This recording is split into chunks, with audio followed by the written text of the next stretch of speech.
बिस्मिल्लाहिर्रहमानिर्रहीम। अस्सलाम वालेकुम। मज़ीद तलबियों के नोटिस और ख़बरें सामने आ चुकी हैं और एक तलबी के हवाले से वजाहत जारी हुई है कि उनको तलब नहीं किया गया, यानी मौलाना फजलुर रहमान को तलब नहीं किया गया। और ये जो एहतसाब में तेज़ी नज़र आ रही है, इसकी वजूहात क्या हैं और क्या अपोजिशन का ये इल्ज़ाम दुरुस्त है कि APC के बाद से एहतसाब के अमल में तेज़ी लाई जा रही है।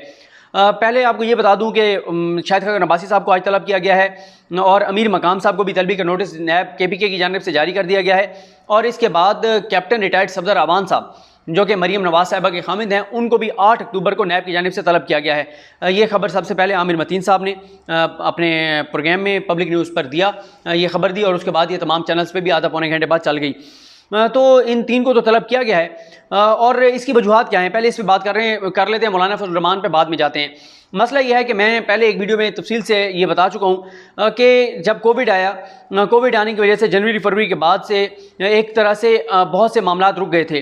अदालतों में उस तरह से समातें नहीं हो रही थी, कोई पेश नहीं हो रहा था और उसके अलावा नैब ने भी लोगों को उस तरह से बुलाना छोड़ दिया। और फिर एक तो कोविड अरूज पे था, बहुत ज़्यादा था कोविड, और उसके बाद फिर ये हुआ कि अदालती तातीलात शुरू हो गई और अदालती तातीलात ख़त्म हुई हैं 14 सितंबर को। 14 सितंबर से नए अदालती साल का आगाज़ हुआ है। जब ये नए अदालती साल का आगाज़ हुआ तो मैं बार बार इसलिए हवाला देता हूँ अपनी सितंबर के आगाज़ वाली वीडियो का, जिसमें मैंने कहा था कि उन्हें कहना सितंबर आ गया है, और उसके ऊपर आप तस्वीरें देखें तो यही शख्सियात थी जो मेन शख्सियात हैं जिनको आप बुलाया जा रहा है या जिनके केसेस हैं। आसिफ अली जरदारी, नवाज शरीफ, शहबाज शरीफ, मौलाना फजलुर रहमान, इन सब की तस्वीरें थी। तो उसकी वजह यह है कि वो नज़र आ रहा था कि जैसे ही अदालती तातीलात ख़त्म होगी तो उसके बाद से तेज़ी आएगी काम में, और वो हमें तेज़ी लगेगी क्योंकि उससे पहले तो वो मामला रुक गया था। हमें तेज़ी लगेगी लेकिन वो तेज़ी नहीं है, वो बेसिकली रूटीन का काम है। लेकिन क्योंकि कोविड और अदालती तातीलात की वजह से बहुत से काम पेंडिंग है तो अब वो होने हैं, ज़ाहिर है। और फिर नैब पे इल्ज़ाम भी लगता है कि नैब केस शुरू करता है और उसके बाद उसको आगे नहीं बढ़ाता, तो इसलिए नैब के लिए भी ये ज़रूरी है कि नैब आप इन मामलों को तेज़ से आगे बढ़ाए। और यहाँ पर मैं आपको एक और चीज़ बताऊँ कि शिकायत ये नहीं है शाहिद खान अब्बासी साहब की या अमीर मकाम की या कैप्टन रिटायर्ड सफदर अवान की या बाकी जिनको नैब की जानिब से बुलाया जा रहा है या जिनको गिरफ्तार किया जाएगा, उनकी शिकायत ये नहीं है कि हमने करप्शन नहीं की। वो उनको भी पता है, सब लोगों को पता है, उनको जो डिफेंड करते हैं उनको भी पता है उन्होंने करप्शन किया। लेकिन असल में तकलीफ जिस बात की होती है वो ये होती है कि जी पहले तो करप्शन पे नहीं पकड़ा जाता था, पहले तो एहतसाब नहीं होता था। कितना अच्छा वो दौर था जब पीपल्स पार्टी इक़्तिदार में आती थी तो नून लीग के करप्शन केसेस को परमिटी डाल देती थी। नून लीग हुक्मरान जमात बनती थी तो पीपल्स पार्टी के लिए सत्तें खैरों होती थी, कोई उनका केस नहीं टेकअप होता था, बल्कि उनके केस तो दबा दिए जाते थे। ये जरदारी साहब का फेक अकाउंट्स केस जो है ये नून लीग के दौर का है, लेकिन कैसे चौधरी निसार साहब धमकियां सिर्फ देते थे लेकिन फाइल को दबा दिया गया और आगे मामला नहीं बढ़ा। तो इन्होंने करप्शन की है, ऐसा नहीं है कि करप्शन नहीं की। बस शिकायत यह कि यार ये क्या पाकिस्तान में क्या आप नया एक अजीबो-गरीब काम शुरू करेंगे, एहतसाब होगा। ये क्या चीज़ है एहतसाब? पहले तो कोई नहीं पूछता था। असल मसला ये है, तो इसलिए तकलीफ हो रही है कि पहली मरतबा पाकिस्तान में बहुत से लोगों का एहतसाब होने जा रहा है। वरना पिछले अगर आप 1990 से देखें और 2018 तक तीन बारियां ली पीपल्स पार्टी और नून लीग ने। दरमियान में परवेज़ मुशर्रफ का दौर आया और परवेज़ मुशर्रफ साहब ने भी अपने इक़्तिदार की खातिर इनके साथ डील की, नवाज शरीफ को भी बाहर भेज दिया, जरदारी वगैरह को, वो बेनज़ीर को भी बाहर भेज दिया और मामला सारे वो उन्होंने मज़े से अपना हुक्मरानी की, अपना इक़्तिदार संभाला। अपने इक़्तिदार को उन्होंने तूल देने के लिए इन दो पार्टियों के साथ NRO किया, इनको तहफ़्फ़ुज़ दिया और नवाज शरीफ को जिस तरह से उन्होंने बाहर भेजा ये उनकी गलती थी। और आज तक इमरान खान साहब ये कहते हैं कि अगर परवेज़ मुशर्रफ इनको डील ना देते तो पाकिस्तान आज इस तरह ना होता जिस तरह का मौजूदा पाकिस्तान है। अब मसला ये है कि ये जो एतराज़ करते हैं कि जी हमारे ऊपर झूठे केसेस हैं, देखें मैं आपको एक और नया रुख एक आपके सामने रखता हूँ। जो एहतसाब अदालत इस्लामाबाद में केसेस चल रहे हैं वो जान है इस्लामाबाद हाई कोर्ट में, जहाँ पे चीफ जस्टिस हैं अतर मिनल्ला साहब, जिनकी कल मरियम ने बहुत तारीफ की कि अतर मिनल्ला साहब बड़े दबंग जज हैं, बड़े दलेर जज हैं और क्या बात है, और नून लीग बहुत उनकी तारीफ करती है अतर मिनल्ला साहब की। अच्छा, मैं इसलिए कह रहा हूँ कि उनको एतमाद है अतर मिनल्ला साहब पे, बहुत अच्छी बात है। एहतसाब अदालत इस्लामाबाद में जो जरदारी साहब के केसेस चल रहे हैं, नवाज शरीफ के केसेस अब तो वो खैर अपीलों में पड़े हुए हैं वहाँ पे इस्लामाबाद हाई कोर्ट में, या जितने भी एहतसाब अदालत इस्लामाबाद की 3 एहतसाब अदालतों से जितने भी केसेस हैं वो सारे के सारे जाने इस्लामाबाद हाई कोर्ट में, और वो केस जाने हैं chief justice Islamabad high court Athar Minallah साहब के पास, और अतर मिनल्ला साहब ने आगे बेंच बना के और उनके सामने लगाने हैं। ये हो गई एहतसाब अदालत इस्लामाबाद का मामला। अच्छा, अब आप आ जाएँ एहतसाब अदालत लाहौर, जहाँ पर शहबाज शरीफ साहब के केसेस चल रहे हैं।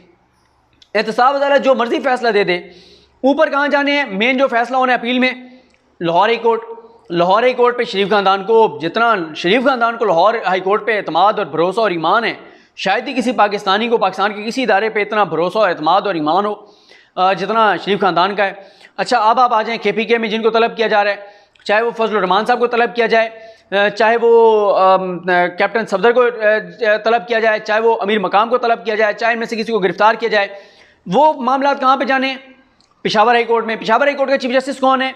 जस्टिस वकार सेठ साहब। कौन वकार सेठ साहब? वो वकार सेठ साहब जिन्होंने परवेज़ मुशर्रफ को डी चौक पर लटकाने का फैसला दिया और जिन्होंने जो है वो कहा कि मुशर्रफ की लाश को घसीट कर लाया जाए। और जिन वकार सेठ साहब को हमारे जितने भी लिबरल हैं, खूनी लिबरल हैं हमारे ये नून लीग पीपल्स पार्टी, ये सारे बहुत पसंद करते हैं वकार सेठ साहब को कि उनकी क्या बात है जिन्होंने मुशर्रफ के खिलाफ इतना दबंग फैसला दिया है। तो मैं आपको बताना ये चाह रहा हूँ कि अब वो दौर नहीं रहा कि पता नहीं कोई मिलिट्री कोर्ट्स हैं कि मिलिट्री कोर्ट में केस चल रहे हैं, पता ही नहीं है केस क्या है क्या नहीं। अब तो ओपन ट्रायल होता है, जहाँ पे नैब की कमी कोताही होती है वहाँ पे अदालतों के फैसले आते हैं, ऑब्जर्वेशन आती है। ये कहते हैं ना कि मकबूल बाकर साहब ने फैसला दिया ना ख्वाजा साद रफ़ी केस में, लाहौर हाई कोर्ट ने फैसलों में लिखा जहाँ जहाँ नैब की कमी कोताही थी, सिंध हाई कोर्ट ने लिखा, इस्लामाबाद हाई कोर्ट ने लिखा। तो इसका मतलब ये है कि अदालतों में इस वक्त ये है दमखम की अदालतें जहाँ पे नैब की कमी कोताही होगी वहाँ पे लिखेंगी। तो अगर ये समझते हैं कि इनको कहीं पे गलत सजाएं मिलेंगी तो इनको बिल्कुल वहाँ पे अदालतें इनके हक में फैसले देंगी। और मैंने आपको तीनों जगहों का बता दिया कि तीनों जगहों पे इनको ये जिन जजेस को पसंद करते हैं, जिन पे ये एतमाद करते हैं, भरोसा करते हैं। और अच्छी बात है कि जो क्लाइंट हो उसको जज पे एतमाद होना चाहिए, भरोसा होना चाहिए कि वो उसके साथ इंसाफ करेगा। तो ये मैंने आपको बता दिया। अब आ जाएँ सिंध में। सिंध में गो के इतने ज़्यादा केसेस नहीं हैं, लेकिन सिंध में भी सिंध हाई कोर्ट वहाँ पे अगर कोई 1 2 3 फैसले खिलाफ आए हैं तो हक में भी बहुत ज़्यादा आए। तो कहने का मकसद यह है कि ये सिर्फ़ और सिर्फ एक ड्रामा है सारा एहतसाब से बचने के लिए कि जी लुट गए, फुट गए, ये हो गया, वो हो गया, जुल्म हो गया। जाती कोई जुल्म नहीं है, कोई ज़्यादती नहीं है, करप्शन इन्होंने की है। बस ये है कि ये कहते हैं शोर मचा के और हम उससे बच जाएँ। उसके बाद आते हैं फजल रहमान साहब के मामले पर। फजल रहमान साहब के मामले में मैं आपको बता चुका हूँ कि ये मीर शकील रहमान साहब के चैनल पर जियो न्यूज़ पर हामिद मीर साहब के प्रोग्राम में अंसार अब्बासी साहब और सना बुच्चा अपने प्रोग्राम में बहुत से इंकशाफात मौलाना फजल रहमान के हवाले से कर चुके हैं कि इनको मुशर्रफ दौर में कैसे नवाजा गया था, लेकिन इनका एहतसाब नहीं हुआ। क्योंकि ये 2000 यानी उस दौर में जब मुशर्रफ इनको प्लाट दे रहा था, जब इनको ज़मीनें दे रहा था, और ये मैं नहीं कह रही, अंसार अब्बासी साहब कह रहे हैं और अंसार अब्बासी साहब ने सबूत दिखाए थे हामिद मीर साहब के प्रोग्राम में बैठ कर। अब वो जब ज़मीनें इनको मुशर्रफ ने दी तो जो मुशर्रफ इनको पैसा दे रहा था, जो ज़मीनें दे रहा था, तो वो मुशर्रफ कैसे इनका एहतसाब कर सकता था? वो तो अपने इक़्तिदार के लिए इनको नवाज रहा था, ये फ्रेंडली अपोजिशन कर रहे थे। ये उनको ये कभी इसके ऊपर बात करेंगे कि उन्होंने क्या क्या इनके साथ इनको सपोर्ट किया था परवेज़ मुशर्रफ साहब को। उसके बाद आ गई पीपल्स पार्टी। मौलाना साहब का कैसे एहतसाब कर सकती थी पीपल्स पार्टी? उनके साथ तो ये इक़्तिदार का हिस्सा थे। उसके बाद आ गई नून लीग, उनके भी इक़्तिदार का हिस्सा थे। 5 साल पीपल्स पार्टी के दौर में और 5 साल नून लीग के दौर में वो चेयरमैन कश्मीर कमेटी रहे। तो अब मैंने आपको कहा ना कि 2018 के बाद या इससे कुछ पहले जब सुप्रीम कोर्ट एक्टिव हुई पनामा के बाद, तब से कोई थोड़ा सा जो है वो एहतसाब का अमल शुरू हुआ, वरना तो पाकिस्तान में एहतसाब का निज़ाम ही नहीं था। एहतसाब करने वाले इदारों को रिग्ड कर दिया गया, कमज़ोर कर दिया गया, करप्ट कर दिया गया। बिल्कुल उसी तरह जैसे आप मलिक रियाज साहब पे बात करें, उनके बैरियटों पे बात करें, आप इफेक्टिव जो उनके हैं जो बेचारे धक्के खा रहे हैं उन पे बात करें, आप बैरियटों उनके कोई और जो वो फाइलें ट्रांसफ़र कर रहे हैं और वो जो टैक्स चोरी कर रहे हैं उस पर बात करें, जो ज़ेर ज़मीन पानी निकाल रहे हैं उसके ऊपर पैसे नहीं दे रहे उस पर बात करें, आप बैरियटों उनके किसी स्कैंडल की बात करें कि लोगों को प्लाट नहीं मिले, जिस मर्जी स्कैंडल पर बात करें, तो मलिक रियाज साहब क्या करते हैं? आसान हल है, प्लाट दे दें, जो ज़्यादा बात कर रहे हैं उसको प्लाट दे दें। 99% लोग खामोश हो जाते हैं कि जो प्लाट मिलते ही वो ऑफ़र करते हैं, कहते हैं जी प्लाट ले लें, आपको क्या मसला है। और लोग जो बेचारे जिनको बड़ी थोड़ी तनख्वाहें होती हैं, जिन्होंने कभी इतना जो वैसे बैरियर टाउन जाते हैं तो वो कहते हैं ये हम कहाँ पे आ गए हैं। उनको जब ये पता चलता है कि हमें प्लाट मिल रहा है बैरियर टाउन में और चैनल्स को इश्तहारात मिल जाते हैं तो बात ख़त्म हो जाती है। तो यहाँ पे भी जो है वो इसी तरह का जो है वो मामला था। अच्छा, अब फजल रहमान साहब को ज़राए से ख़बरें चली कि उनको जी तलब किया गया है। अब नैब ने यह वजह दिया कि उनको तलब नहीं किया गया था, लेकिन जब तलब करना होगा तलब किया जाएगा। अगर तो नैब की बात दुरुस्त है कि ज़राए से चला और तलब नहीं किया गया फिर तो ठीक है, वरना दूसरा इसका रुख ये भी हो सकता है जो मेरे जहन में है, वो ये है कि 8 अक्टूबर पाकिस्तान में बहुत इंपॉर्टेंट है। और 8 अक्टूबर के हवाले से शेख रशीद साहब बहुत ज़्यादा बात कर चुके हैं। शेख रशीद बता चुके हैं कि 8 अक्टूबर को क्योंकि चिल्हम है और उस मौके पर जो आपको पता है पूरे पाकिस्तान में जुलूस होते हैं, लोग बाहर आते हैं, मजालिस होती हैं, और शेख रशीद ये बात कह चुके हैं कि 8 अक्टूबर बहुत इस बार सेंसिटिव है क्योंकि आपको पता ही है जो कुछ हुआ मुहर्रम में उसकी वजह से। और शेख रशीद ये भी बता चुके हैं कि 12 गऊ से एक पूरा एक गिरोह पकड़ा गया है रा का, जो शिया सुन्नी फसादात कराना चाहते थे। और आपको ये भी पता है कि इस वक्त हुकूमत को दबाव में लाने के लिए मजहबी तंजीमें जो हैं वो मसला कार्ड को इस्तेमाल भी कर रही हैं। तो ये एक वजह हो सकती है कि हुकूमत ये या इदारे ये चाहते हो, हुकूमत तो नहीं, हुकूमत के अंडर नहीं है नैब, लेकिन इदारों का ये ख्याल हो कि एक ऐसे मौके पर अगर फजल रहमान साहब को तलब किया जाता है या अगर उनको गिरफ्तार करना है तो उनकी गिरफ्तारी अगर ऐसे मौके पर की जाती है जब एक इतना सेंसिटिव मौका आ रहा है और उसके ऊपर उस रियासत को ब्लैकमेल करने के लिए मसला कार्ड इस्तेमाल करते हुए कुछ फसादात करवा दिए जाएँ, तो इसलिए शायद ये डिले कर दी गई हो उनकी तलबी जो है। और दूसरी बात यह है कि यह भी हो सकता है कि यह भी देखा गया हो कि नैब जो है वो एकदम जो है वो अगर सारी जमातों के लोगों को गिरफ्तार करेगी तो फिर यही तासुर जाएगा कि जी ये कोई अपोजिशन के ख़िलाफ़ जो है वो कोई साजिश है।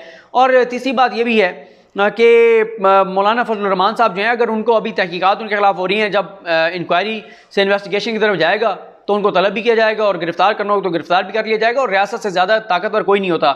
जब तालिबान के खिलाफ ऑपरेशन शुरू होने लगा था तो हमारे बहुत से तजियाकार और सहाफ़ी ये डराते होते थे कि 10,000 तालिबान के लोगों ने, जवानों ने ख़ुद को जैकेटें पहन रखी हैं और उन्होंने हलफ उठा रखे हैं, अगर ऑपरेशन शुरू हुआ तो एकदम पूरे पाकिस्तान में धमाके होंगे और खुदा न खासा बहुत कत्ल गारत गिरी होगी और पाकिस्तान नहीं संभाला जाएगा। लेकिन फिर हमारी फ़ौज ने ऑपरेशन शुरू किया और अल्हम्दुलिल्लाह अल्लाह का शुक्र है आज आप देखें पाकिस्तान पुरअमन मुल्क है। गो कि अभी भी दहशतगर्दी के एक दो का वाक़यात होते हैं। कल भी एक हमारा जवान जो है वो शहीद हुआ और कल आज 2 दहशतगर्दों को मारा गया। ये सारा ऑपरेशन हमारी फ़ौज कर रही है, फ़ौज हर वक्त कार्रवाइयाँ कर रही है, लेकिन वो सूरत हाल नहीं है। तो रियासत से ज़्यादा ताकतवर कोई नहीं होता, इसलिए धमकी कोई ना लगाए। और मैं हैरान हो रहा था कि मारवी सरमद जो फंडिंग किस बात की लेती हैं NGOs की शिद्दत पसंदी के खिलाफ, वो फजल रहमान साहब के उन रियासत को जो धमकी अमेज़ बयानात थे उनको प्रमोट कर रही थी। ये वो मुनाफकत है जिसकी वजह से मैं आपको कहता होता हूँ कि औरत मार्च के मास्टरमाइंड्स के मैं खिलाफ हूँ। मैं आपको बताता होता हूँ कि इनका मकसद औरतों के हकूक़ नहीं है, इनका मकसद जो है वो मैं कई बार बता चुका हूँ, मुझे दोबारा दोहराने की जरूरत नहीं है। और आप देखेंगे फजल रहमान साहब के जिस बयान की उनको मजम्मत करनी चाहिए थी, जो रियासत को वो धमकियाँ दे रहे हैं कि अफगान तालिबान ने ये कर दिया था, हम भी वही कर देंगे जो अमेरिका के साथ उन्होंने किया था, वो उसको प्रमोट करनी थी। क्यों? क्योंकि इमरान खान के खिलाफ बयान था, फौज के खिलाफ बयान था। और अगर यही बयान किसी मजहबी शख्सियत ने यह दिया होता कि अगर औरत मार्च हुआ तो औरत मार्च वालियों के साथ हम वही करेंगे जो तालिबान अफगानिस्तान में ख़वातीन के साथ करते हैं, तो आप इनकी चीखें सुनते, इनकी आहें और सिसकियाँ आप सुनते, इनके टसवे आप देखते जो ये भारी होती है सारी औरत मार्च वाली। लेकिन यहाँ पे क्या है, ट्वीट्स हो रही हैं, प्रमोट किया जा रहा है फजल रहमान को। वो गुल बुखारी को देख लें, वो भी प्रमोटर बनी हुई है मौलाना फजल रहमान की। ये वो मुनाफकत है जो मैं हमेशा आपके सामने रखता हूँ कि आप इन लोगों को मत समझा करें कि ये इंसानी हकूक़ के अलंबरदार हैं। आप मत समझा करें कि ये कोई पाकिस्तान के भले के लिए काम कर रहे हैं। इनको फंडिंग जिस चीज़ की मिलती है वो मिलती है पाकिस्तान में फसाद बर्पा करने की, पाकिस्तान में जो है वो बैरूनी एजेंडे को आम करने की। इनको मिलती है पाकिस्तान की फ़ौज को मुतनाज़ा बनाने की, पाकिस्तान की फ़ौज को कमज़ोर करने की, पाकिस्तान के अंदर बदअमनी और शिद्दत पसंदी फैलाने की। इनको इन चीज़ों की जो इन NGOs को, बहुत सारी NGOs को, सारी NGOs की बात नहीं कर रहा, कुछ NGOs बहुत अच्छा काम भी कर रही हैं, उनको अप्रिशिएट करना चाहिए।